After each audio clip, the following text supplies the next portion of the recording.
Yo, yo, yo. Ready for a short segment tonight here on for Deepfakes. Back here, Greg, Big Bad Crab, and Chris were going to show some. Looks like they're just saying the quiet part out loud now and saying that they're going to embrace deepfakes. Yeah, I mean, F with and us. ironically, the only place where you can really find this report is through the Intercept. So Yeah. I believe they're the ones that leaked this document, and it turns out there's a way more that they just didn't bother to cover. I guess It speaks to a much bigger issue that we'll kind of talk about a little bit, but yeah, obviously with deepfakes, with how kind of formative they're becoming in recent months and recent years, it is an important thing to talk about because we're not going to know when the government is just putting out deepfakes of people. We won't know. I also just think it's really telling the way it's kind of like how you put it. It's like a SOCOM wish list. It's like this is what we want for all our psyops and all our campaigns. And I mean, like that's kind of how they operate. That's kind of how they like. So you have the freaking Beltway bandits. They see that thing and they're like, all right, how can we get these government contracts? How can we get these $1 million contracts? So they look at that stuff and they're going to be developing that stuff over the next few years. Oh yeah. And like, and no, like this is not, it's like also like not even like something totally new. Like this has been going on for years. This is just getting really good. It's getting ramped up, some of this stuff in there, but yeah, we'll get into it. But so what like really inspired this segment really was, I was sent this from someone who genuinely thought this was real, and I had. Okay, well, hold on. Maybe I haven't seen me understanding like how I'm not like throwing shade at this person, but like just understanding that there's the lip syncing and everything else. It's very obvious. Out of character. Yeah, it's just so like over the top that I really don't believe it. It's about January 6th. Quote, it was like me and two other colleagues who were there on January 6th outside, and we were just having fun. I know I'm supposed to be traumatized, but like all these colleagues who are in the Capitol building were like, oh my God, it was so scary. I'm like, F off. What do you want? That's Matthew Rosenberg of the New York Times asking me what I want. Only one thing, Matt, the truth. It's a disturbing video that shows Alexandria Ocasio-Cortez, Nancy Pelosi, and Joe Biden discussing what to do and deciding to frame the protesters. These people have crossed a line by threatening our democracy. I've given a shoot-to-kill order for any breach of the Speaker's lobby. Every one of these maggots must be prosecuted. Come on. Yes, I agree. No more protests in our That's too much. The video paints a troubling picture of the political power brokers attempting to spin the narrative to protect their own interests. This is not just about the protesters, but about the lengths to which those in power will go to protect their own interests. We will now show you this video and let you decide for yourself what really happened on that fateful day. None of this is real. Sweetheart, let the men handle it. Are you even listening to me? Why don't you let me finish? Congressional staffers were almost This is when I was like, okay, This is an adult discussion. The public doesn't fear us anymore, and you better do something. What am I supposed to do? Do your fucking job, Nancy. Alexandria, let's both be patient and respectful of each other's ideas. Let's take a step back and look at the big picture. Oh, Joe, I Mitch, don't could you even please have shut the anything door? to say to you. If we don't make sure those who perpetrated this mayhem are brought to justice, we are all dead. This was a mostly peaceful protest. I don't care why they were there. Violence, non-violence, doesn't matter. We can't. Okay, so the cops in the background are actually, that was added. Okay. I was like, well, you know what? They did that. I want to give them props for like doing like actually a decent job. Putting it's a decent job, but at the same time, I'm like, if you know what happened, like one of the big lies for using that phrase in 1/6 was AOC pretending that she was under attack while she was hiding out in what's her name's office. There was all those memes that came up of her crying and pretending to be all freaked out, and she was like in a safe little office while everybody was in the Capitol. I can't think of the congresswoman right now, but like one of the big lies of 1/6 was how full of crap AOC was, and how she wasn't actually there, and she was making a huge deal out of everything. Yeah, she was in a different. She was in completely different. She was like 2 blocks away. They live in like a fantasy world. I don't really trust any of these people. But It's not a bad deepfake, but like the thing that gets me is just we're more attuned to how these people operate. I mean, when I was sent that tweet and I'm like, "Are you serious? You thought that was real?" That's when I became concerned. Like, this is a real problem, and I'm gonna, I'll kind of show into it. But also, the thing is like Project Veritas is like low hanging fruit for Democrats. They love to like go after Project Veritas. So they see something that looks like AOC is doing what she's supposed to be doing, they're gonna jump on it. And yeah, it's just so out of character. But if I didn't know any better, I would look at that, and because we've been conditioned to be in an environment not to really process what's coming at us. Oh, well, I see people on the screen. They appear to be using their voices that I'm familiar with. Yeah, it looks authentic. Sure. And that's people it. become like more and more convinced. I mean, like here's a TLAV. Nice. It looks like the deepfake agenda is indeed about to kick off for real. Wonder why it took this long. And not only are they in the field egg group, which is mostly comprised of mammals, foriegn are an average of 3 feet and 3 inches tall and 63.9 pounds. So this means they're large enough to be able to handle human dicks.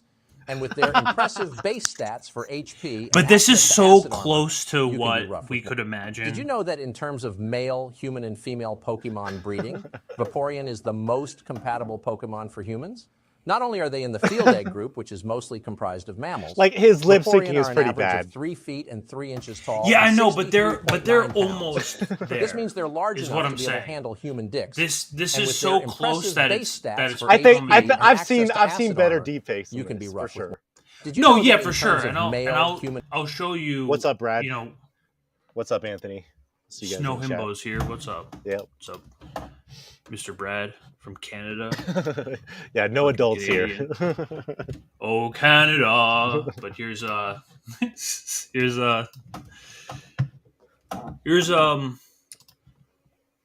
TikTok filter that he goes over. I just wanted to go over inexpensive, too complicated for humanity's own good, and at some point, it's going to turn into a complete disaster. And we may be right on the verge of that. For 30 years now, everyone's been familiar with Photoshop and how easily photos can be manipulated. And while it once took a somewhat sophisticated artist, or at least just somebody who knew how to use Photoshop to do it, now just the click of a filter on an app and it makes those same kinds of changes. But now those filters can be applied to video in real time. Here are some videos of a new beauty filter. This people has shit going viral. This has people crying. This is crazy. This is spy crazy. app. I can't believe this is a filter. The fact that this is what filters have evolved into is actually crazy to me. I grew up with the dog filter on Snapchat, and now this filter gave me lip fillers. This is why they won't get rid of TikTok. This is what I look like in real life. Are you kidding me? You can thank you can thank TikTok, Meta, Snapchat, and you can thank yourselves for giving all of this data, for signing up the terms and conditions, signing up completely for free, giving them your face data, your name, your everything. Really, they have your payment information. So there are a whole bunch of these, and this is just going to take catfishing to a whole new level. Bad. Okay, everybody's using this filter. This one's amazing. And so we got to see what it's about. She goes from like 6 to 10. Oh God. I know, it's crazy. What? Why am I like gorgeous? Yeah, gorgeous is also looks like they released a new anti-aging filter, or what they call the teen filter, which is causing a bunch of women to break down and cry, missing their youth. Hey, this is breaking my heart, dude. Because I haven't seen myself like this in years. This is just as bad as the government shit. You were so pretty. Because this is like breaking people's brains. I was mean to her though. I didn't treat her right. I've been crying. I want to give myself a hug. It's so sad. I don't want anybody in my family to come down here seeing me crying over this stupid filter. It's worse than than just up until what recently we're getting into with the it's you know, just the so psyop cynical. bullshit. It's I wanted to ask you, like, we've already come to a point at where we're clearly fucked socially, in whatever we've got going on right now, and I think a large part of that is due to the growing social media apps and marketing technology that we've developed over the years. How bad is this gonna fucking, like, what is this gonna do to us? Like the filters and stuff. So yeah, like we already have like people crying and like I think that stuff's like just as bad as anything the government is going to try and do to get you behind the war machine, because you're creating a culture that's just based on unreality. So like I kind of have my like tinfoil hat thing is that they're eventually going to confine us all into the metaverse one way or another. Okay. Yeah, no, it's so, like some sort of virtual system where so like the idea everything's fake. The idea of just relativizing anything and being like, it doesn't matter what reality is. All that matters is the filters that you're seeing in front of you, is really kind of the message that's really scary to me, because like I said, I think the trend is to just like, oh, you don't like how, it is like the Matrix. Oh, you don't like how this real world is? Well, just go in the Matrix metaverse was anyway. a documentary. Yeah. So I see it as toxic on the one hand, because you're creating really, really, really, really, really unrealistic expectations of people. And it's dangerous on the other hand, in that people are going to look at those filters on like TikTok and YouTube eventually and stuff like that. It's getting really good. It's going to be in live, like real-time video, like YouTube soon enough, where people are going to choose to go in to be into metaverse most of the time, because they're like, oh, reality is too ugly for me. Yeah, of course. Like I mean, I don't know about you, but like already, like in a post-COVID, like post-2020 world, I already feel like reality is fake. Like everything's been so confined to the internet. No, I'm serious, because like I work from home now. Like I have to go to the library because I can't fucking like stand being in my fucking apartment for 8 hours. Like I can't do that. So like I already feel like I'm I'm entrapped like in this digital prison where like everyone else is like sanctioned in like their own like separate like digital you world. saw, I don't know if you saw, but like Zuckerberg spent like 10 billion like investing into the metaverse on their platform last year. Yeah, like, I mean, it's so much money they're putting into it. So like it's really fearful for me just seeing the forest for the trees. Like it's Pentagon money. So I mean I mean, you could look at it like that, but obviously like the corporations are deeply invested in getting people to look at the digital world as the primary environment that they're in. I already spend fucking hours upon hours on my phone all the time. Like, like Twitter's already bad enough as it is. But when people have the VR goggles or whatever, and they're in the environment, like now they're in it, like, the only time they're not in some sort of virtual environment is when they're sleeping. Like, I see something like those beauty filters as like pushing people in the direction where they'd rather choose to be in that place all the time. Well, yeah, because they're. I mean, let's talk. We can even talk about like little kids who like. I mean, I can remember even at that time, like even like middle schoolers who are like insecure about their looks, and they perceive like wait until they have a weight world filter where on they're this. Perfect. Wait until they have a weight filter. Oh yeah, no, it's done. We're done. It's over. Like next level catfishing. Oh, I know. I purposely left my weight out. You look like you're 150. Yeah, you're 230. Yeah, and it's gonna be like I the way I see it is like I think they're basically gonna charge extra for like it's gonna be like skins in Fortnite, like where you have to you can pay DLC in order to like be more pretty, be more. You're giving them ideas. They probably already have these ideas. That's awful. That's going to happen, though. Like, oh, it's free right now. That's what's going to happen. That's what it is. Wait until TikTok comes out with premium version and they get rid of that filter for everybody. Like, oh, you want your filter back? Yeah, you can give us $10 a month. Suddenly, all of your favorite TikTokers are like, oh my god, dude, everybody's beat. yeah. But the Pentagon's in on it. They're in on the U.S. Special Forces are trying to use deepfakes for psyop campaigns. U.S. Special Forces are planning on weaponizing deepfake videos and technology in their clandestine operations against countries and groups who work against the interests of the empire, according to reporting from The Intercept. And to be clear, neither of us find this surprising. It's just the government is saying the quiet part out loud now.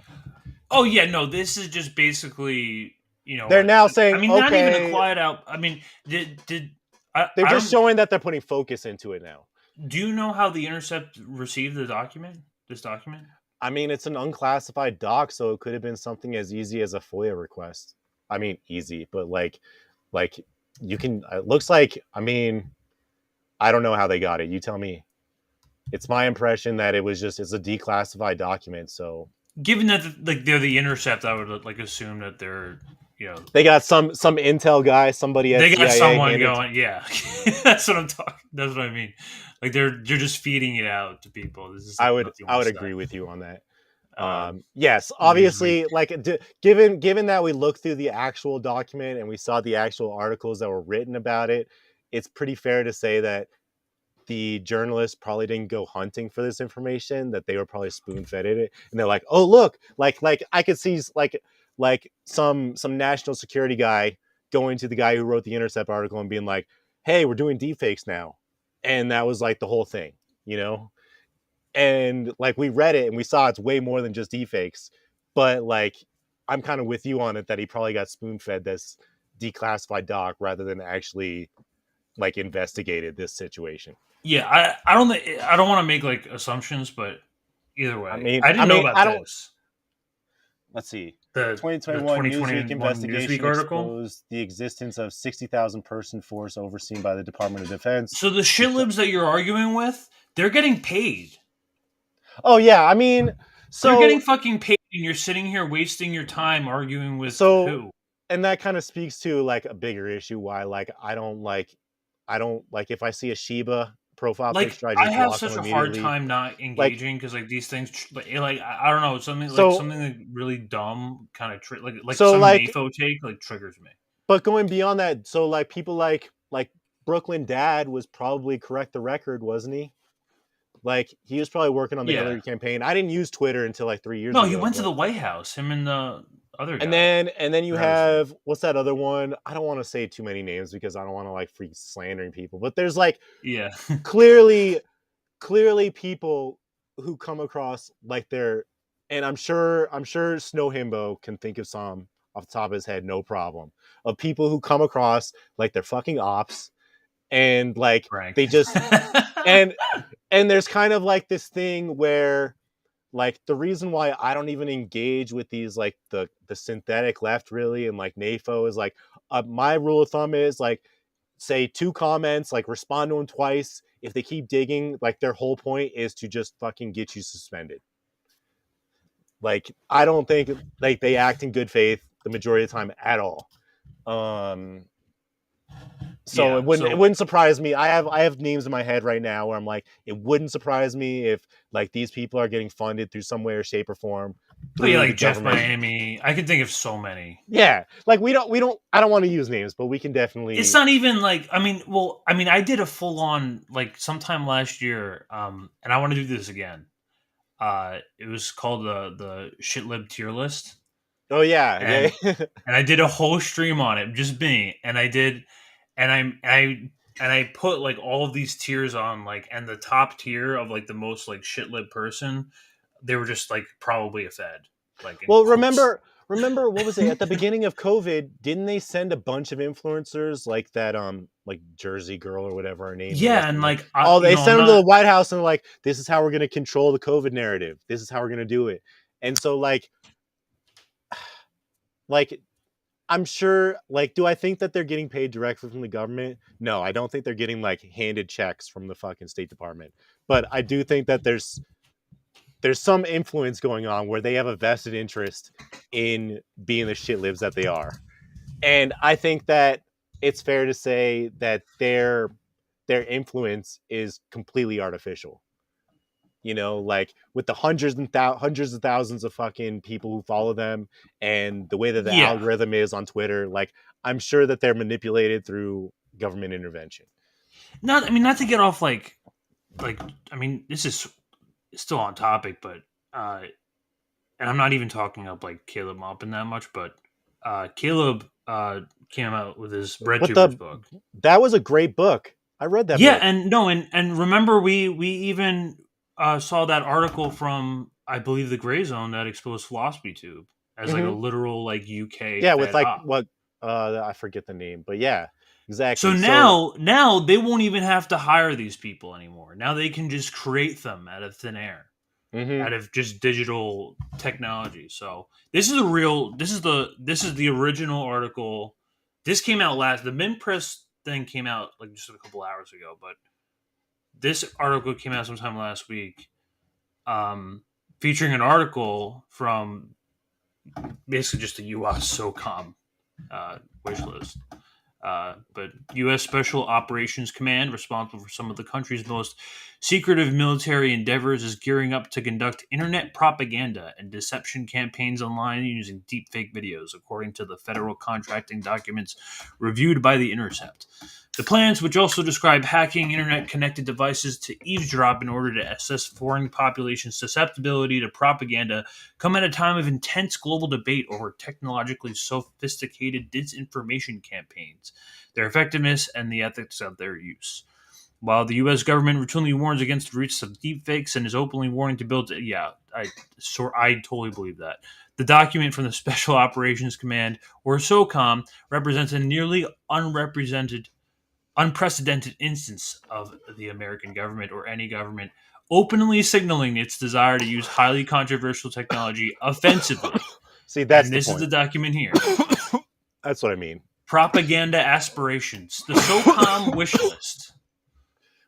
So, and I guess just to kind of like be more detailed about that, like I guess SOCOM every couple of years, maybe once a year, comes out with basically where they're focusing, like where they want their contracts. If you want to get a government contract, this is the stuff to focus on. And in particular, like just go to page, I think it was 16. 16 is really the only important one in my opinion for what we're talking about today. But see, like I didn't even get the shit. Like I skimmed through this. This is like a 19-page document, and I just found this like 2 days ago. So didn't read all of this, but this is really the meat and potatoes, and it's really it's cute that The Intercept just didn't bother to talk about any of this, about the 5Gs, the chips, the sensors, the enhanced color night vision. Yeah, I mean, there's definitely a bigger picture here where I think the bigger picture, heterogeneous robots. You're like you want to see this is you're not going to talk focus about on any deepfakes. Like they're just going to take one sentence out of this and just blow it up like it's something. So I saw the thing. What did I see? I sent it to you about like how they want to be able to use, like they want to be able to gather intel without using radio frequency. So obviously the enemy can't detect a signal interference that picks up somebody's DNA. They put that in the freaking wish list, that they're looking for ways to digitally track somebody's DNA remotely. So like they're not fucking around with how like granular they're trying to be able to understand people in their vicinity. Like it's not just trying to get somebody's heartbeat and trying to get their height and weight and trying to get their occupation. It's like, no, they actually want their DNA. They want to be able to see, like they want to, like one of the things that's in it is about how to be able to basically in real time read somebody's body language so they can make decisions on how this person appears to be. Where'd you see that? Dude, what page is that on? I think that was. Let's read this first. The MISO Technologies. So that's So this is how they say deepfakes, military information support operator. This is psyops basically. Psyops. They want to provide a next generation capability to collect disparate data through public and open source information streams such as social media, local media, and to enable direct influence operations. And they directly say to provide the next generation of deepfake or other similar technology to direct generate influence. messages. They're admitting that as and propaganda. Operations via the non-traditional channels. This is it's like you said, it's really not entirely surprising, I would say, but it's definitely telling. So my take on it, where I think it'd be interesting to dig a little deeper, is like has this acronym MISO always been around, or is this a new kind of branch of the Department of Defense? Honestly, they have a like an acronym for everything. I get that, but like when I see it's like, okay, now there's MISO, that means that they're going to be diverting a lot of money and making a whole institution out of it, you know? So like that's kind of like another concern that I have, is like, why focus on just the deepfakes when they're saying that they're creating this whole freaking branch within the military that focuses on basically fake propaganda and controlling narrative?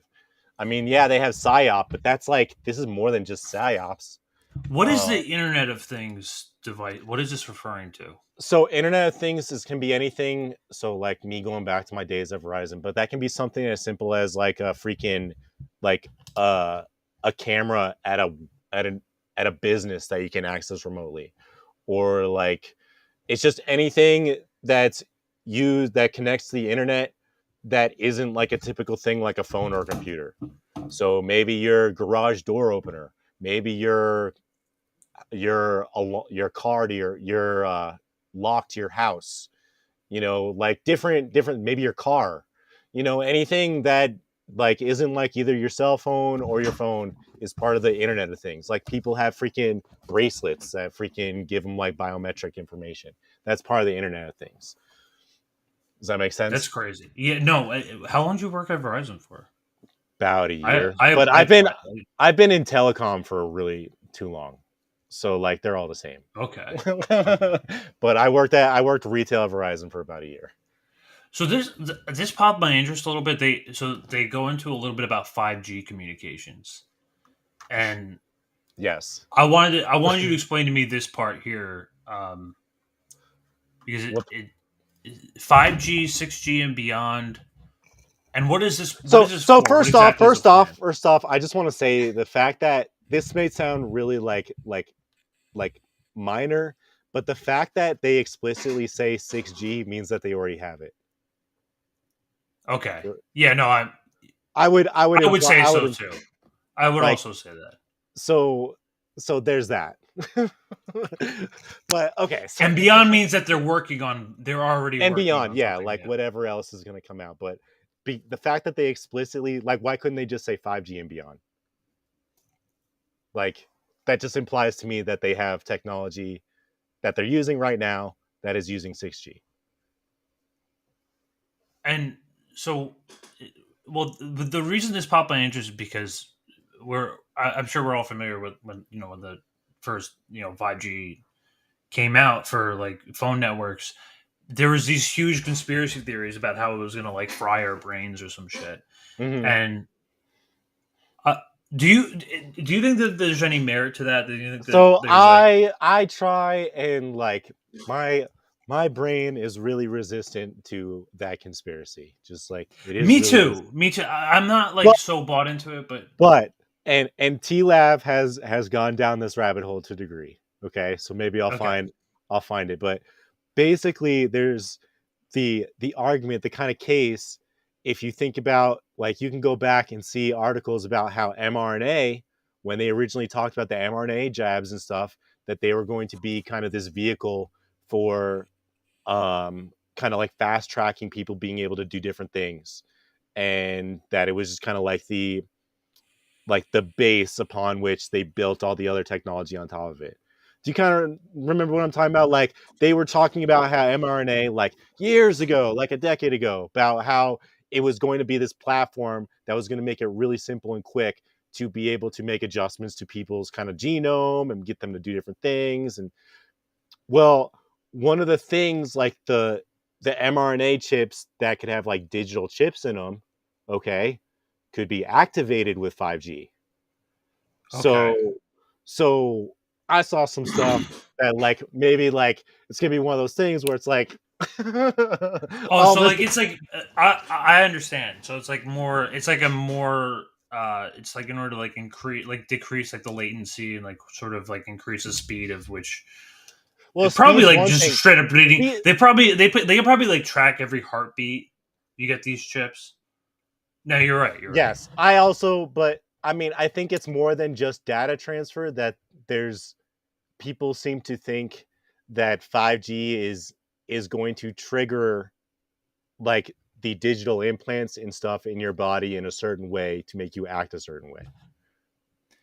So then what about this? Does this have anything to do with that kind of... Okay, so it directly references non-traditional, non-kinetic effects and then directed energy and electromagnetic warfare. So we already know about that electronic, like that's like the... Yeah, like I know like they have like the... What's it called? I can't think of it. Like the cannons that shoot freaking electric beams. Like I know that they have them on Navy ships and stuff. I can't... let me see if somebody in the chat can think of what we're talking about here, but I've seen that stuff before. But it looks like they're just trying to put more money into it. And they have like stun grenades, like shit like that. That's kind of like in the same. But let's see what this non-traditional thing. So, Directorate of S&T is seeking to develop the next generation of non-kinetic effect capabilities. These next generation capabilities will be focused on potential SOF specific targets during peer engagements accompanies all phases of levels of conflict. The immediate goal is bound by conducting comprehensive. So non-connected, that means it doesn't move, right? I would assume non-traditional, non-connect. That means it doesn't use energy to move forward. Yeah. So that's some UFO shit. Yeah, this analysis shall be conducted at the classified secret level above. Yes, right. That's some UFO shit. Yeah, this is Project Bluebeam, essentially, in effect. That's kind of how I see it. That's offensive cyber, not non-kinetic. That literally means they want stuff to move without. That's like outside the laws of physics, sort of thing. That's how I see it. Like, oh, great. That's what the government's looking for these days. That means like company like Raytheon is freaking making UFOs now. Great. I love how they use the word exploiting out in the open, but I mean that's kind of given. Cyber. What's a cyber payload? With denied. So that's like a virus. Okay. Like virus, a Trojan. So system like should be able to. So like I kind of have like a belief in my head that all the really good hackers at one point in time were trying to like do the world a solid, and the Fed basically caught them and was like, "You're working for us, or you're going to jail." Put a gun to their head or like blackmail. I mean, that's what I see happening because why isn't anybody trying to destroy the banks? I mean, they're kind of doing it on their own, but like I feel like there's all these opportunities for hackers to be doing amazing things, and they're not. So no, they just hire them. Once you get to a certain level, they just start to hire you. Hire them, or yes, EMP exactly. Yeah. Railgun exactly. Thank you, Screw. Yeah, EMP. Call of Duty. But I mean, I think it's more than just they hire them. I think that there's probably attacks on these that probably set off alarms, and instead of them going to jail, the Fed's like, "You're working for us now." You know, like I'm sure people have tried to hack hospitals and stuff like that. Freaking Social Security. Like, think about all the opportunities for people to be doing greatness. That's what drives me crazy. My God. Here, there's a little bit more in this where it would have taken a small staff and weeks or months to apply such changes, which we've seen in films throughout the years, dating back to Forrest Gump and more recently in The Irishman, the de-aging of Robert De Niro, and Gemini Man, the de-aging of Will Smith. Not to mention digitally resurrecting actors like they did Paul Walker in Fast and Furious Part 7. He tragically died before the film was finished, so they digitally applied his face onto the body of one or both. And remember, in Star Wars, Episode 8, they just completely... I forgot who died. That actress that died. I didn't see the most recent ones.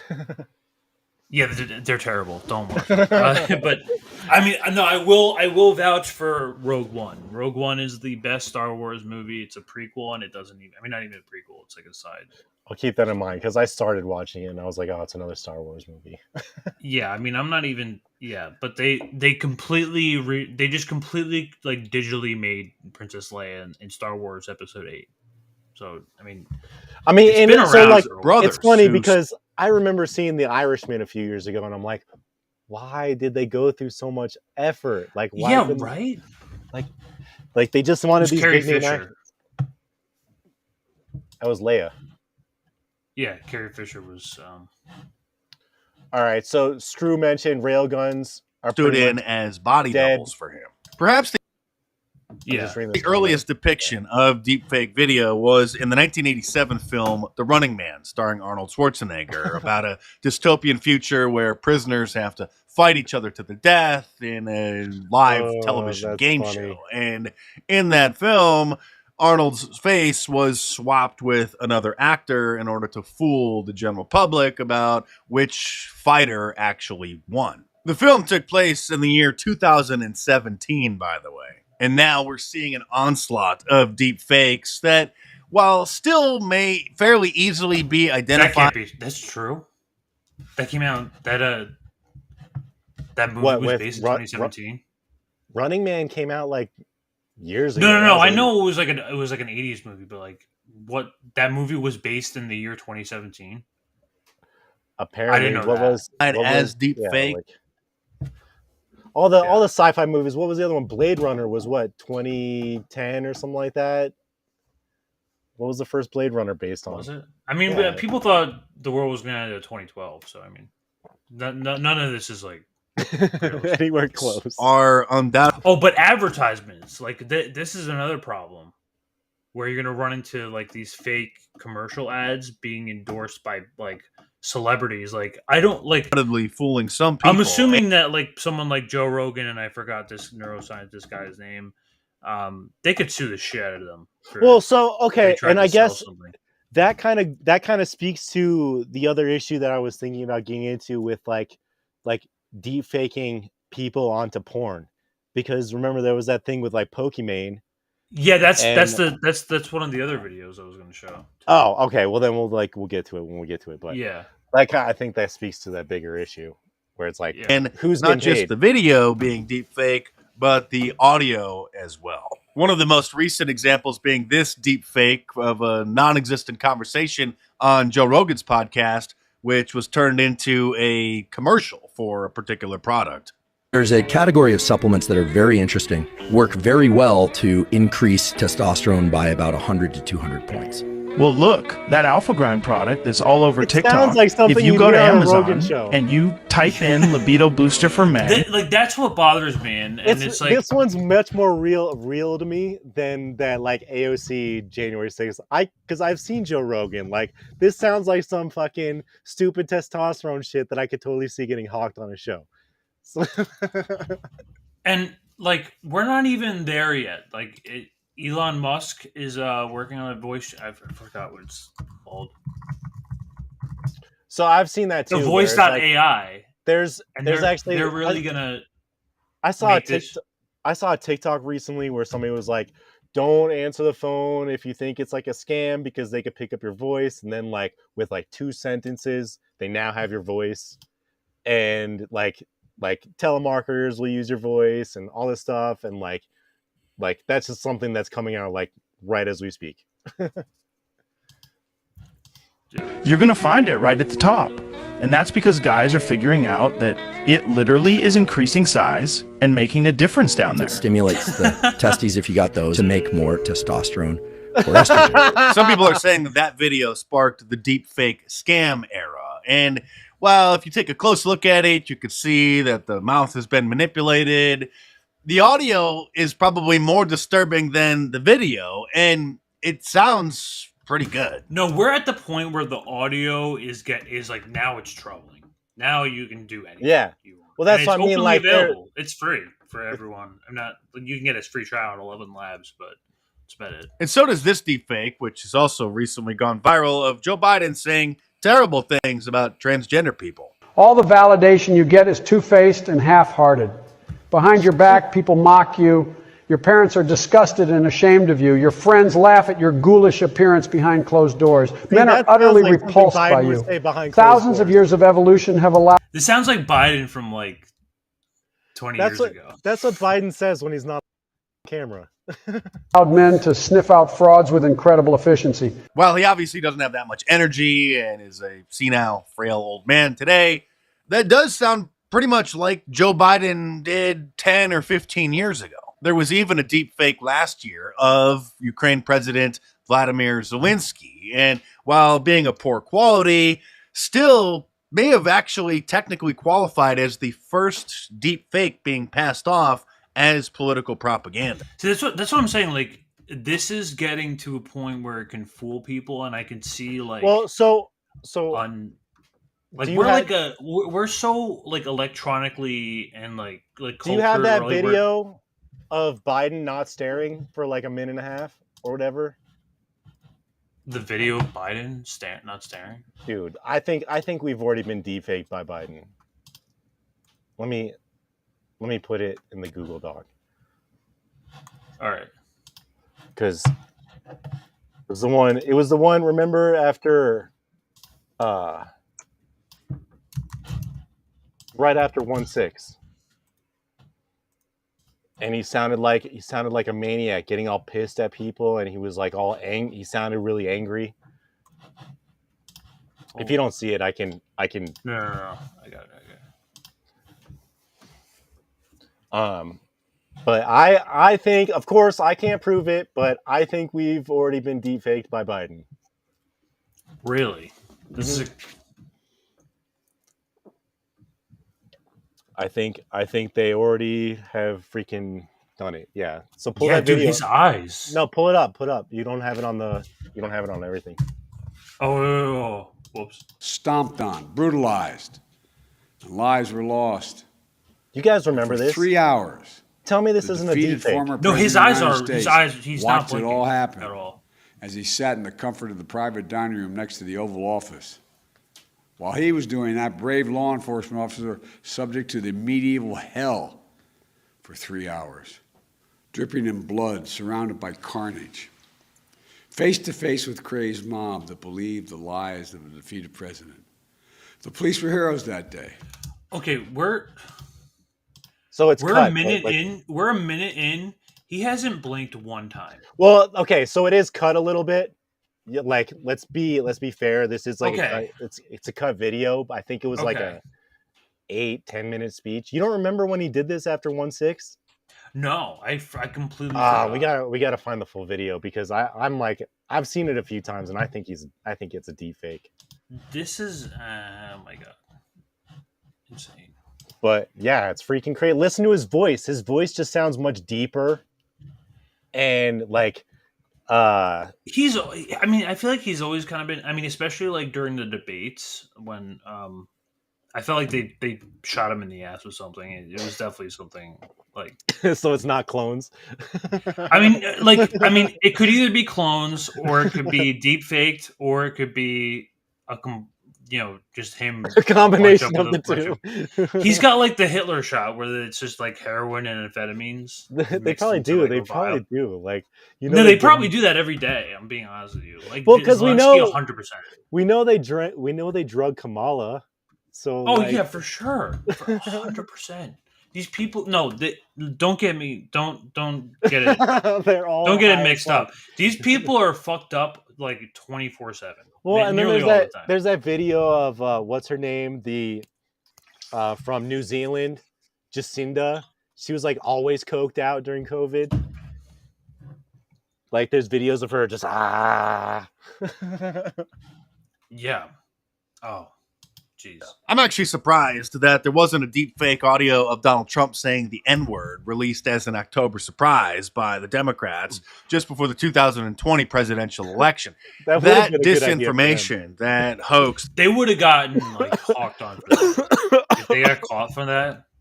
And that would have been too like obvious. That rumor had been spreading for years, and yeah, it would have been too many obvious. were wondering if the Democrats would stoop so low to actually. Big companies are always years behind the cutting.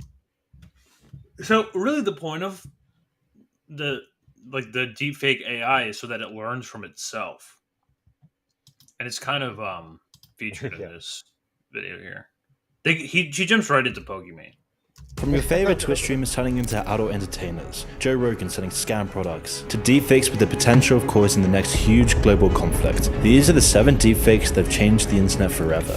Putin's illegal occupation of Kyiv and the impending Chinese blockade of Taiwan has created a two-front national security crisis that like this can get bad. This can get really bad. Requires more troops than the volunteer military can supply. You see, what you just watched is one of the most dangerous deepfakes the internet has ever seen. A deepfake that went viral on Twitter recently, gaining over 8 million views. Something like this has the very real potential of starting real conflicts in the future. With deepfakes becoming more and more realistic, almost to a point where they're indistinguishable from reality, how could a world leader or population know what is real and what isn't? Even with the disclaimer on this video, people were still fooled into thinking that it was real. And once the hard work of creating the deepfake has been done, it doesn't matter what the original intention was.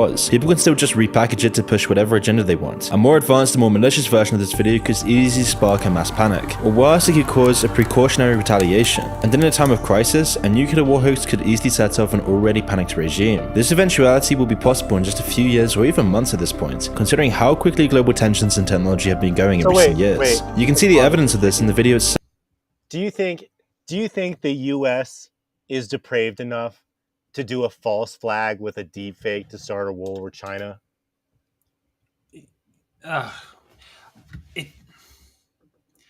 think these people like really go the extra mile to cover their track. Well, not really. They actually tend to do a pretty bad job, but they will at least be aware of the fact that they have to cover their tracks. Like sort of like how Nord Stream they had to plant. They can't blow it up. Like, so right even about covering their tracks.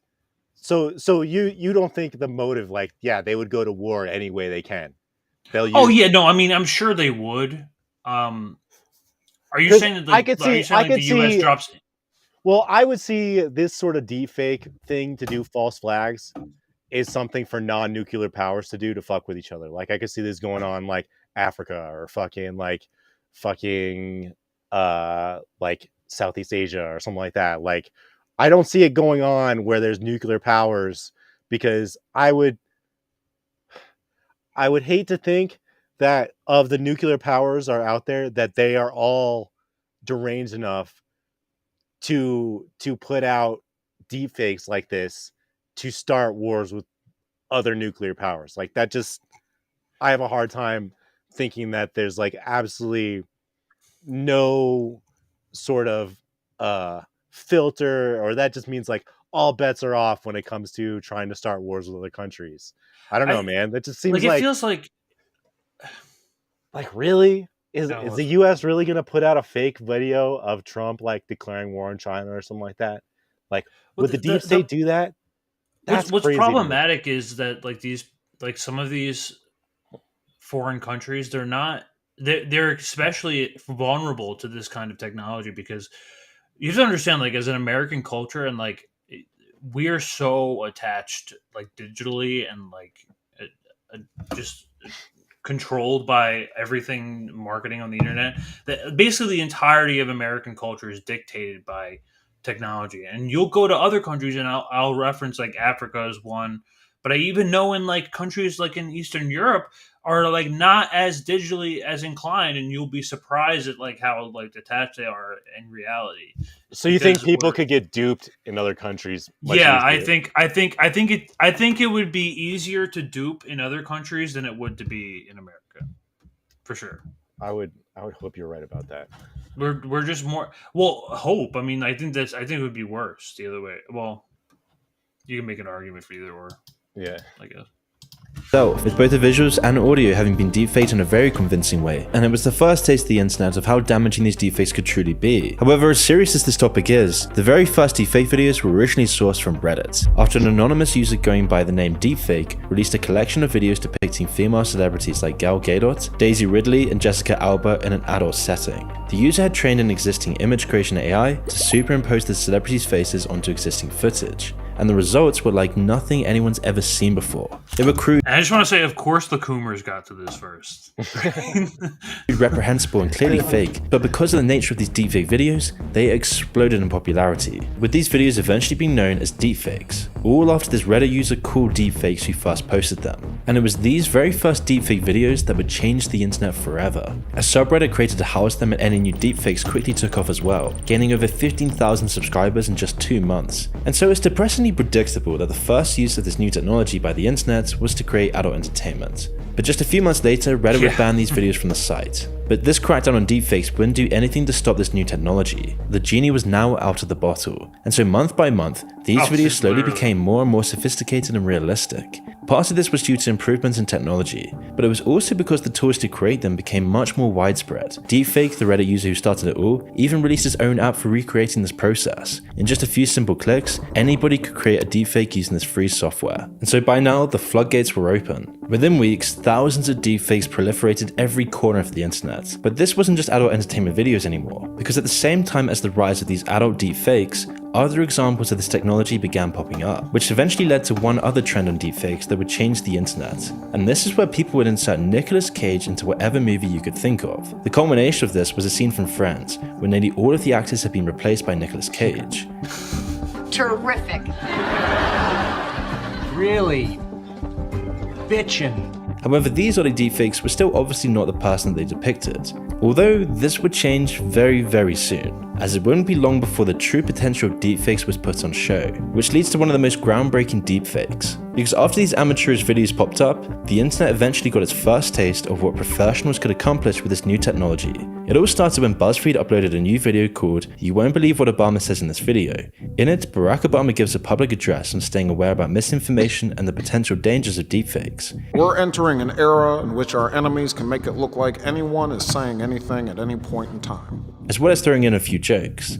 President Trump is a total and complete dipshit.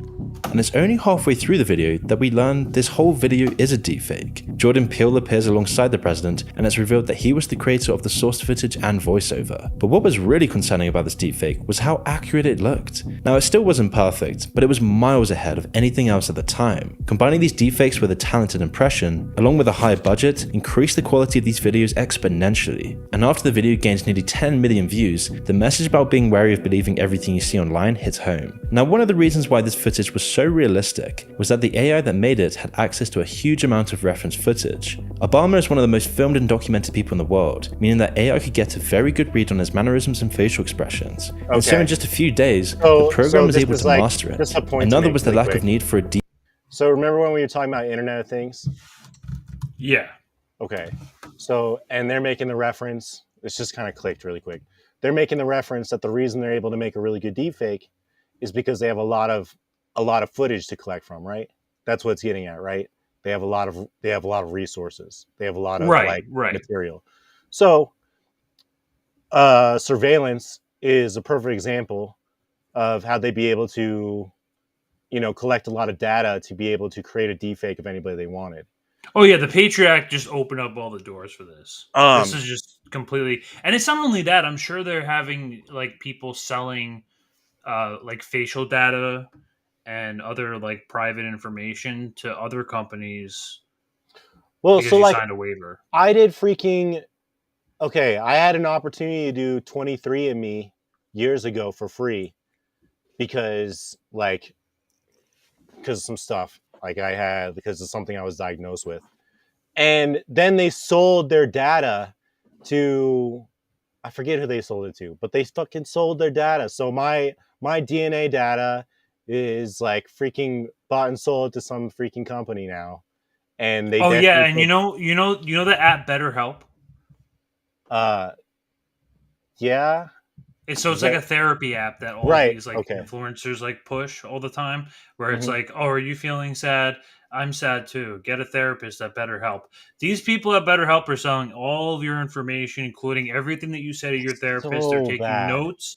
They're selling it to other people, and they're making you like a case study, essentially. Yeah, a case study. And this is people's fucking mental health that you're messing with now. And it's just like I mean, the most disgusting thing about capitalism really is the hijacking of like the self-help industry and like, well, dude, just in general, I think it's just like how everything, like the biggest mistake we ever made as far as consumers was being okay with getting a free service in exchange for your data. It was like the biggest mistake we ever made. No, please let me pay $10 for Facebook. Please let me pay $10 for my Gmail. Okay, we're good.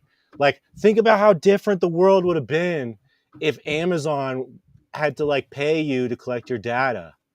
Like, we just dropped the ball so bad. We just gave it away for free because we wanted to look pretty on Instagram. And man, it's unfortunate. Exactly. And so in just a few days, the program was able to master it. Yes, Another was the lack of need for a deepfake deepfake voice. Right. You see, these deepfake voices were still very primitive in 2018 and could be easily recognizable as fake. Hello. How are you? With a good impressionist, a deepfake could seem very real indeed, but both of these limitations could easily be surpassed with better deepfaking technology. Once the amount of source material needed is reduced, anyone can be deepfaked realistically. The billions of selfies floating around the internet ensures this, and any truly malicious party can make the source footage themselves. So by using these techniques, they could then defame the victim or even blackmail them by threatening to release the footage. Which is why this Obama deepfake was the first one to demonstrate how real these videos could really look. Using these deepfake techniques, they could then defame the victim or even blackmail them by threatening to release the footage. And this is certainly the concern that Jordan Peterson has surrounding deepfakes. Yeah, with Jordan recently like, claiming, quotes, this is like where they get into like Epstein level kind of shit, where they can just literally blackmail you into a video like to something that you've never done, and then force it upon you to like do whatever they want to you, basically. So, okay. So, and like, where do you stand on, okay, this is kind of like a sidebar, but where do you stand with like the Epstein stuff? You know that Epstein was probably Mossad? Well, yeah, I mean, I believe in like, I read a lot of Whitney Webb. And so right, exactly. She's like the pioneer of all this. You probably know more than I do. Yeah, no, like I'm definitely familiar. So then this could kind of be a way for them to not be able to. Well, I mean, they have other reasons for. No, this would be a way to essentially blackmail any character or figure or leader that they wanted, because they could just like once deepfakes become convincing enough, they could approach you individually or as a group and deepfake you into some video of some act or some, whether it be like a sexual thing or something else, where you're like killing children or something. I don't know. And it's so they don't even none of it is real, and they don't even need the Epstein types anymore. Right, that's right. Like they're kind of like removing the middleman with this. That's freaking crazy. That's freaking. Production of such fakes should be a crime with a mandatory 10-year sentence. This tech is dangerous beyond belief. The sentiment followed from a viral deepfake of Jordan. Wearing the deepfake, Jordan Peterson brutally denounces members of the jamming. It's brutal what they do. He said 10 years. He said 10 years. I feel bad for him almost, but I don't. I mean, he's kind of an idiot, so he sort of. He's a huge idiot. So. Yeah. Government, labeling them as an embarrassment. There's this classical notion of kakistocracy, meaning a government run by the worst, the least qualified, so to say. Now, no other nation on earth is a more vivid example of this than the current German government. Claiming that one German politician referred to Ukraine as cocaine. This lady is struggling not to mess up the simplest of words. She is mispronouncing names of people, capitals, even her own. She called Ukraine cocaine, for goodness sake. As he described the German so based if he just came out and said that for real. Government as a complete freak show. And in the video saying, "Good luck, Germany. I'm sorry, but you are fucked." The video had people right?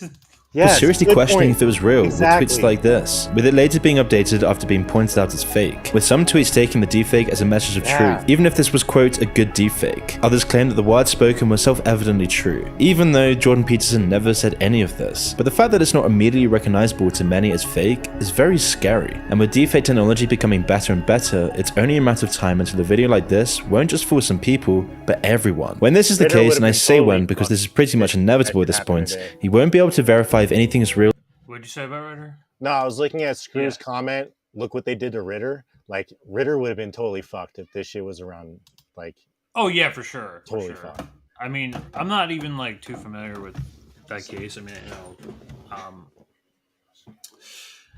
they busted him with basically just like chat text. Basically, Yeah. I mean, the whole thing was a honeypot in the first place. Granted, he the only probably thing didn't you need to really say get the him thing on that- is like his acknowledgement of like the age, but even that's like speculation based on like whatever intelligence agency wants to tell you. I don't know. I mean, I don't really have a stance on Ritter, but I respect him a lot for his takes on foreign policy and his experience. Yeah, exactly. Especially Well, during Iraq. I mean, he was such an important figure, and you can't really take that away from him. I mean, regardless, I'm also I'm not saying he's like a saint. most but, like still. Most people, yeah, exactly. Most people who are familiar with his stance on war, like, don't get caught up in that shit. Like he's just still based on- off the past 20 years, like what this man's stance He's is. he's still on shows all the time. Like, all the shows that I watch, he's on them. Like, he still has really good the reason commentary. why he's popular is because he's consistent, and you can't find that with a lot of people. And unfortunately, he's one of the only ones. So, Mhm. It's really no shit that they have him at rallies and shows and shit like that. So, Or fake without actually consulting with the person in the video. And it's this ability to influence large amounts of people that is the true power behind deepfakes. Being able to disrupt or even sow doubt in your opponents is incredibly valuable to any government with a relaxed view on ethics, which is why it's not surprising that countries like China and Russia or North Korea have begun experimenting with deepfakes. Most clearly this started in early 2021. Now, members of the European Parliament were shocked to learn that they hadn't actually been speaking with the Putin critic Leonid Volkov. In fact, what they'd been speaking to was a deepfake. By taking advantage of the low resolution of video calls, two Kremlin-backed social media pranksters posed as Volkov and had meetings with high-up officials across the continent, as well as other news agencies. And it was only discovered later after that this whole thing had been faked. All these politicians had been speaking to AI. And whilst it was very embarrassing for all the governments and people who got fooled, it didn't really lead to any real damage. However, regardless, the incident came as a warning of the danger that deepfakes pose to democracy. And so really, like they're already doing it. It's really not even a question of like whether they're going to. having found success on such a small scale, Russia then decided to push deepfakes further in an audacious attempt to swing the war in their favor. Having failed in their initial attempt to make Ukraine capitulate, Russia needed a new tactic to convince the global population of their war efforts. And this was when they would release an entirely deepfaked video of President Zelensky telling Ukrainian troops to lay down their arms and surrender to Russia. It was the first time that deepfakes had been so blatantly used by a state as a weapon to spread misinformation. And at first, it did seem like it was working. One post of the video got over 120,000 views on Twitter. Ukrainian news channels were even hacked into and forced to broadcast this false surrender message, until it was eventually taken offline. However, it's doubtful that anyone ever took it seriously, as it wasn't too realistic or convincing. And Ukraine also held matters by immediately disproving it. However, the issue arises when you consider what the attempt means for the future. Considering this technology is only a few years old, once it improves over the decades, it's going to become harder and harder to disprove and discredit these as fake, making the impact far more unpredictable. And for a country on the brink of losing a war or a country where morale has hit a low point, one well-placed deepfake could spark a mass panic. And propaganda is a huge part of fighting wars and controlling the enemy's population. So it's really not hard to imagine countries incorporating deepfakes as yet another weapon in their arsenal. But of course, deepfakes aren't just going to disrupt politics. They've also started to be used for other insidious purposes, which becomes clear in this next example. Now you see, the best deepfakes come when you find more sources of data on people's speech and mannerisms, as someone's voice is very hard to deepfake convincingly, especially compared to video as we see right now. So considering his thousands of hours of podcasts and his high profile, Joe Rogan is perhaps the perfect target. Now most of the deepfakes of Joe Rogan are completely innocent comedy, like a deepfake of Joe Rogan and Jordan Peterson discussing Bionicle, which went viral. Did you ever watch the Bionicle movie? Yes, I Not did. the Metro Nui ones, or God No. forbid the 2009 one. However, what came from these deepfakes of Joe Rogan was one of the first deepfake scams to take off. First uploaded in early February of 2023, Yeah, the Russia shit, like I'm not totally bought into with the whole. I don't really even see any accounts of like official Russia media pushing that, and there's like a fake video that was What, pushed like, around. I don't even believe the other thing was pushed by like full on state media. The video seemed to show Joe Rogan and a guest discussing a new male performance supplement, telling people to go buy it off of Amazon, and immediately the video went viral. Well, look, that Alpha Grind product that's all over TikTok, if you go to Amazon and you type in libido booster for men, you're going to find it right at the top.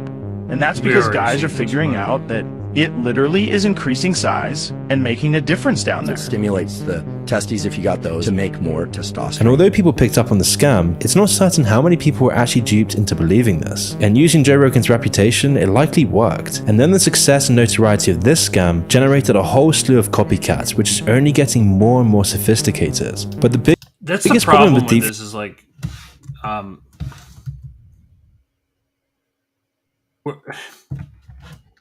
whole slew of copycats, which is only getting because guys are figuring out that it literally is increasing size. Although people picked up we're never gonna know how susceptible people are to this shit. Well, so I mean, because to me, to me and you, maybe we can spot a deep fake from a mile away. But like when I showed like in the beginning of the stream, I was sent a tweet that was like straight up a deep fake with this person believing that it was 100% real. Bro, and it's troublesome. So I was watching, like my mom was watching the Oscars last night, and there was an ad, okay? And it was just an ad. It was like a COVID jab ad. And it said up to 200 million Americans could be at high risk for COVID. Get the vaccine. And I just started laughing. I was like, oh yeah, they show them on Hulu all the time. Like, so like, do I like, yes, like I think there's some people who are discerning, but like if people fall for the shit that they fall for on mainstream media and they just casually put up like a freaking like, oh, here's Biden at the press conference, here's like Karine Jean-Pierre like fielding questions, like I think they could fucking that's do that what's shit. problematic. You'll never like, you'll have to like be a master convincer in order to like make these people understand, you know, what they're believing in is completely false. I mean, like, I don't understand. Like, we're never gonna understand like what the population's like take is on this, or what the average person. I mean, I think we'll know if believes. like what's like the first thing they're gonna try and use it for, to like influence the election, or like go to either war. Elections or like I mean 2024 is coming up. We'll see. We'll definitely see. Likely worked. And then the success and notoriety of this scam generated a whole slew of copycats, which is only getting more and more sophisticated. But the biggest problem with deepfakes today is consent. To take someone's likeness and their voice to push whatever agenda you want is a form of identity theft. But when deepfakes are used as adult entertainment, the victim is then stripped of their right to their own body and privacy as well. And although most major sites have banned these kinds of deepfakes, legislation and an overall ban are still a long way off. And this, combined with the completely deserved public outrage, has forced these deepfakes onto their own shady sites. And this is why one of the most famous deepfakes caused such a huge scandal recently, when a famous Twitch streamer Atrioc was caught with one of these sites open on stream. Whilst he was streaming from one tab to another, the streamer accidentally revealed the site that he was on, and it only got worse when it was discovered that the site he had been using had deepfakes of other Twitch streamers, like Cutie Cinderella, Maya Higa, and Pokimane, which resulted in Atrioc's embarrassing apology video, where he failed. This is so brutal. This guy, like, how do you get caught jerking off to your fucking friends, your friend's girlfriend? What the fuck? To salvage any remaining shreds of his reputation. I don't know. I got morbidly curious and I clicked something. Morbidly curious. It's just fucking. It's gross. It's gross, and I'm sorry. I really am. I really fucking am. I know I'm like joking a lot of this stream. And unfortunately, whilst his career has taken a massive blow, his actions have only promoted. I don't know. Is that like his? I think that's his girlfriend or something. Yeah. See why. Unless that's his sister, like there for emotional support. Like I don't know, man. Dude, This is brutal. This is some.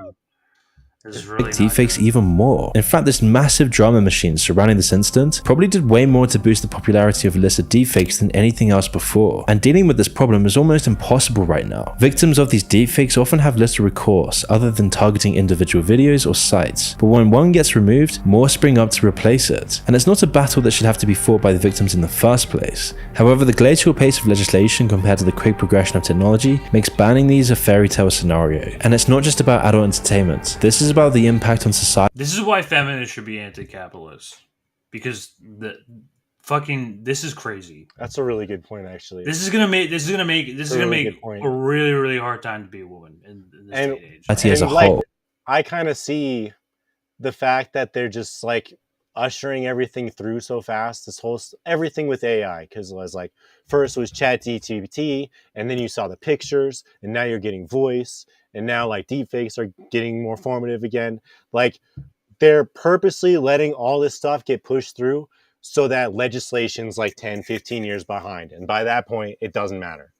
So like I'm more like of the cynical opinion that like this stuff getting abused is the point, and is to put people out of business. Oh yeah, for sure. Then then just like, and oh, to traumatize it's a really good people technology. like this. Yeah.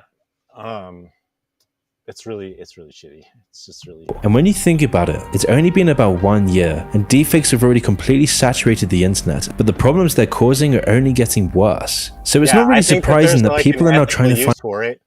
Joe's making a decent point. I think that there's the way I use deepfake technology is fine. Like there's like certainly an ethical case for it.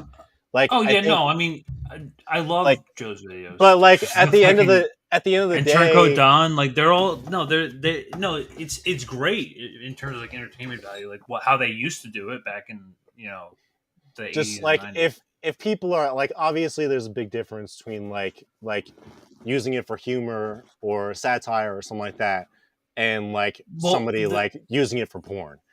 It's really that they just shouldn't be selling this data at all. All this should be considered private data. But it's tossed around in the open like it's your fucking. But should somebody be able to like sue somebody for that content being produced? If it was something they didn't consent to, that was like a popular thing, like if it was like an advertisement or if it was porn, for instance, you would be able to sue for identity theft. For in that case, I guess it is. Yeah. But in order to collect your data, I'm saying in order to collect your facial data and everything surrounding that is totally free. It's completely free. If you put it up there, it's like your trash. They take your trash and they toss around. They make a robot out of it. And there you go. It's you. It's little you. A way to combat these videos. But the question is, how do you even do this? Well, right now there are some techniques to spot even sophisticated deepfakes with the naked eye. Subtle facial movements like blinking are often dead giveaways, as deepfake videos often blink too often or not enough, and the movement itself may seem jittery. Deepfake programs also struggle with the natural lighting and the borders between facial features, although to be fair, this is so much harder to spot. Audio deepfakes are also still detectable, being nowhere near as sophisticated as deepfake videos, with these audio deepfakes often giving themselves away because the pauses between sentences are always too short or too long. Hey boy, give me some chicken nuggets. Thank you, sir. No need for thanks. Get me some fries too. But as they get harder to spot, we'll have to turn to computer techniques to find them out. And this also has its own problems, because the way deepfake programs are designed means that one part of the AI is always trying to tell deepfakes apart from reality, meaning there is a constant AI arms race raging already, and whenever one way of finding out the truth is found, it will inevitably be accounted for by other programs. With all of this leading And this is primarily the problem with like just letting this happen, like we'll go out in the open, is that it's like it's already like once the cat is out of the bag, you're not putting this one back because it's just going to keep on getting better and better and better unless we program it deliberately to stop. You can't legislate your way out of this. Oh, I mean, all I'm saying is like turn to the terrifying conclusion that deepfakes can become undetectable in the very near future. But yeah, that's what I got. Yeah, it's definitely at the point where it's just like freaking AI. It's just another version of AI where this thing's going way too fast, too quick, and there's no government, no like body to like put the brakes on and be like, hey, let's like figure out how dangerous this stuff is. And, like we said, there's like plenty of like good use cases for this stuff.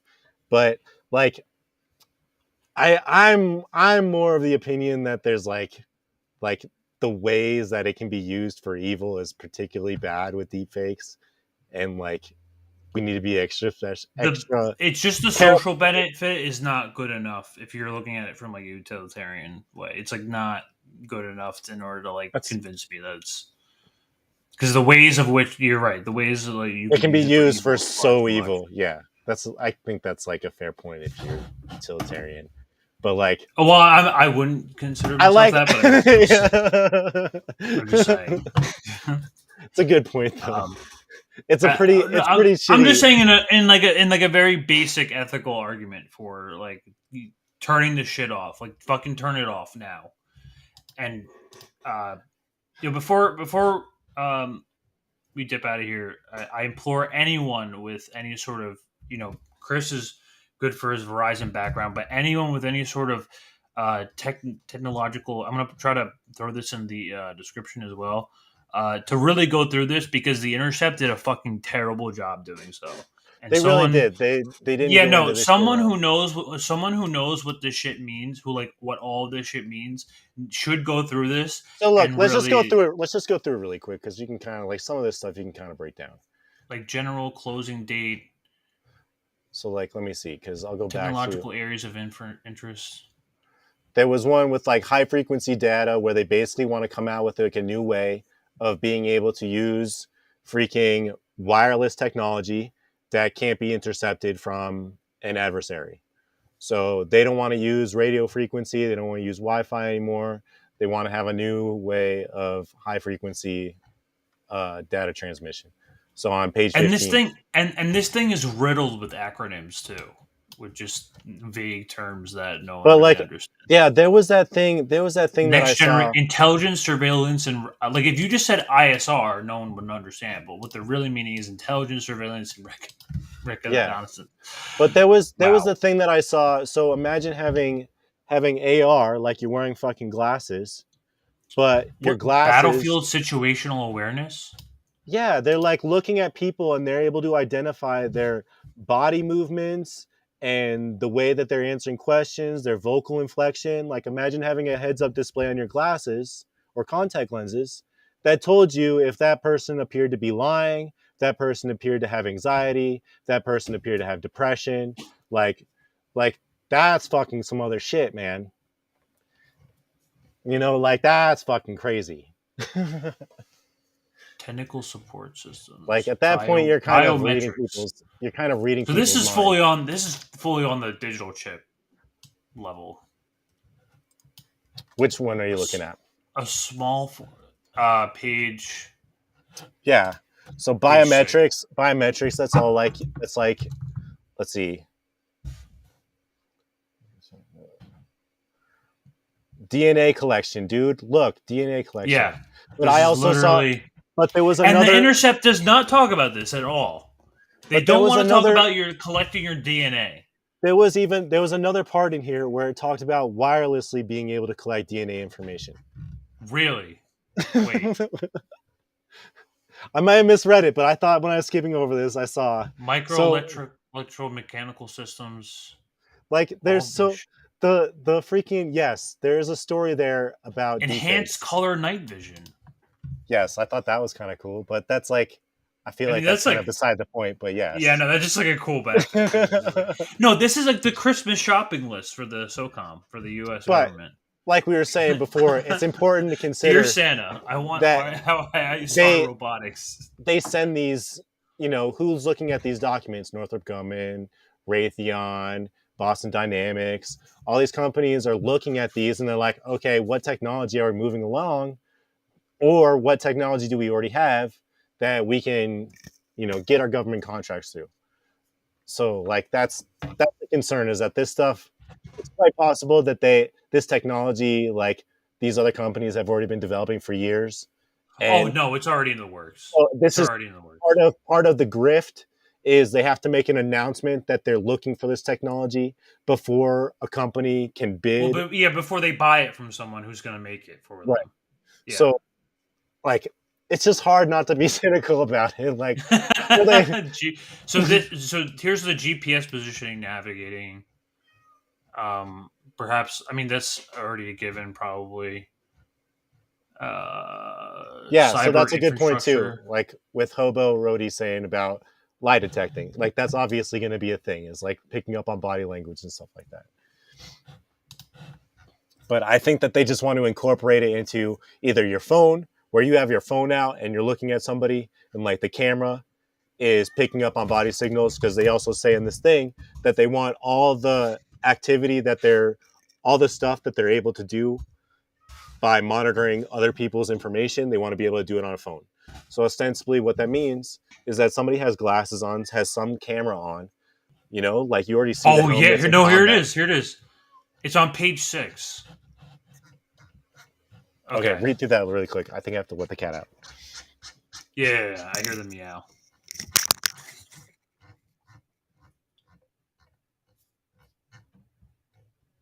I'm looking for portable DNA. Oh yeah, no, here it is. No, it was right here the whole time. Touchless fingerprint capture at near extended distances for matching against authoritative databases and onboard watch lists. Facial iris matching against authoritative databases. Rapid portable handheld DNA collection. What the fuck? So that ostensibly, like, they prick you. How? Like, I don't know. I'm assuming with like, the chip. I'm assuming this is the chip. It's either a chip, some sort of wireless stuff. Like, there's a lot more here than just fucking deepfakes. Oh my god! Was there anything else here that caught your eye? No, it was just just me thinking about how they want to be able to use cell phones. Like the interface is going to be using their cell phones to be able to look at analyze people's data that they're getting through cameras, ostensibly through either like a pen cam or glasses or like some way. So it's I think that a lot of this stuff, yes, they're going to use in the field, but I also see this as like recon shit, like stuff that they would like send somebody to a restaurant and like just wearing, I don't know, some spy shit, right? Well, no, it's going to be it's going to be concerning. I mean, it's already concerning, but the things that they're looking for in here is like some like tech dystopia. That seems that the puzzle pieces are already being put together. Yes. I would hate to see what next year's is going to be. Oh yeah, no. 2023 is already the year of deepfakes. It's already here, folks. It's already here. But cool, man. Did you catch anything else in there? I'm gonna. So after this, I'm gonna continue like reading on this on my own time, and like just trying to spot. This is stuff that we're gonna come back to, because obviously, guys, The Intercept sucks. Take a look at this document. I'm gonna link it. All we did was just like we're like, oh, like looks like deepfakes are kind of popular. We'll just do a show of popularity of it and kind of like go from there. And then we're looking at the document, and where is it? It's on page 16. It's literally just one line that says, oh, we're going to use deepfake technology. And it just like, it's kind of just missing the whole point. They really failed to like address anything important here. Really, the only thing they did was see that they directly used the word deepfake and then consider that like a breaking story, which is a breaking thing. I mean, this is an important document to, kind of like fess through, but you're just going to ignore all this other information. I mean, it's a failure of journalism, honestly. Well, yeah, that's pretty good. Yeah. But thanks y'all for coming out tonight. Appreciate y'all. Short one here because there's only one topic, but we'll be back next Monday. Be sure to like, subscribe, get all of the follows in. Our handles are in our name. So have a good, great month.